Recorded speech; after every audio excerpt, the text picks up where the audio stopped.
A new series about the family of one of Henry VIII's wives, Anne Boleyn, is on BBC Two later this week. It's a 3-part docudrama. It's called The Boleyns, A Scandalous Family. It's on Friday at 9, and here is the trailer. The Boleyns are one of the great stories in British history. Anne Boleyn had gone from a nobody to being crowned Queen of England. There is so much to learn about the games of power. If you want to climb to that centre, you have to climb over other bodies. Let them grumble. This is how it will be. Her becoming queen might be a silver noose around the family's neck. The Boleyns, A Scandalous Family on BBC Two and iPlayer. Do you know, I love the sound of this. So it kind of follows right through her childhood, and it's supposed to be a series filled with intrigue, sex, rivalry, betrayal and tragedy. It's got pretty much everything. They're a family that did what no other Tudor family had done before, changing the fate of a nation for the promise of a crown. And this is an interesting combination of expert interviews and dramatic reconstruction. Well, let's talk to Dr. Owen Emmerson, the official historian of Hever Castle, Anne Boleyn's childhood home. Owen, thank you so much for joining us. I mean, it's got the lot, hasn't it, really, Anne's story? Hello there. Yeah, it's an absolute pleasure to be talking to you. And it really does have the full story of the Boleyns in this documentary. It's quite remarkable. Just so you, as we mentioned, are the custodian of her childhood home. Just tell us the kind of childhood she would have had. Absolutely. So Anne, unlike the popular narrative, had a very privileged upbringing. Hever Castle was but one of the properties in the Boleyn's incredible portfolio of properties, and she was afforded an incredible education. Thomas Boleyn, her father, was a humanist, and he believed in educating his daughters as well as his son. So she was given incredibly advantageous opportunities, such as going to European courts, where she soaked up the Renaissance spirit. And Hever Castle really was the jewel in the Boleyn's property. It really marked them out as being part of the nobility. So, of course, you know, there was a big ambition that didn't end well for Anne Boleyn. Yeah, it didn't go to plan, unfortunately. Yes, it ended rather dramatically in May 1536 when she was beheaded on trumped-up charges of adultery, incest with her brother George, and also treason for imagining the king's death. It couldn't have gone worse, really, could it?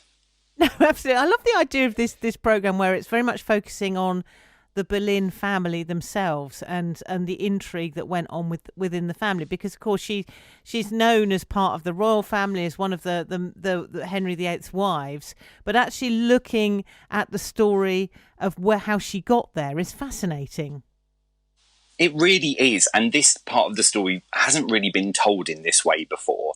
This really is focusing on the Boleyns as a family, charting their rise, and often Anne is placed at the centre of the family's rise, whereas, in fact, the rise started much earlier with her great-grandfather, Geoffrey Boleyn, who rose from a life really of petty crime to being the Lord Mayor of London.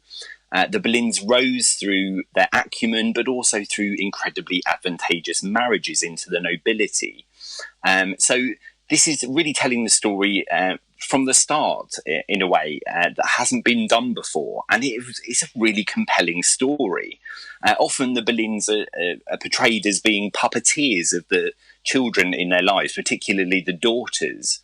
But what this documentary shows is that the women actually had some agency in the matter. And for a short period of time, it wasn't a man at the top of the family. It was Anne. She was pulling the strings.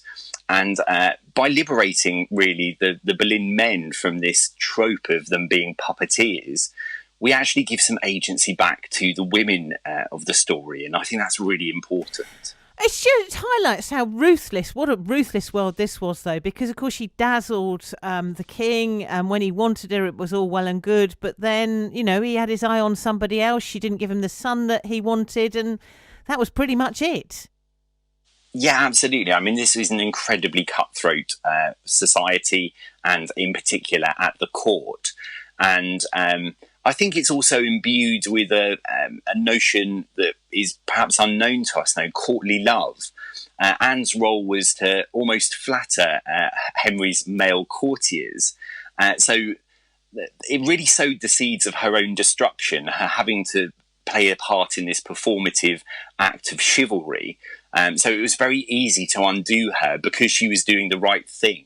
That was her unmaking, unfortunately. What I find really sad as well is that she was this, much loved by her family, this dazzling character. But as soon as she'd got what they wanted, and the Boleyn name, and married to the king, then they weren't really there when she went during her downfall. Yes, I mean, obviously her brother was very much with her. He was falling with her. They were taking out the Boleyns by stealth, by eradicating perhaps the brightest jewels in the family together. Much judgment has been made on Thomas for seemingly not acting to save his children, but really there was nothing that he could do. Henry was determined to marry again, and unfortunately in that society there really was nothing you can do to intervene when someone in your family was falling. Thomas really does what he can do.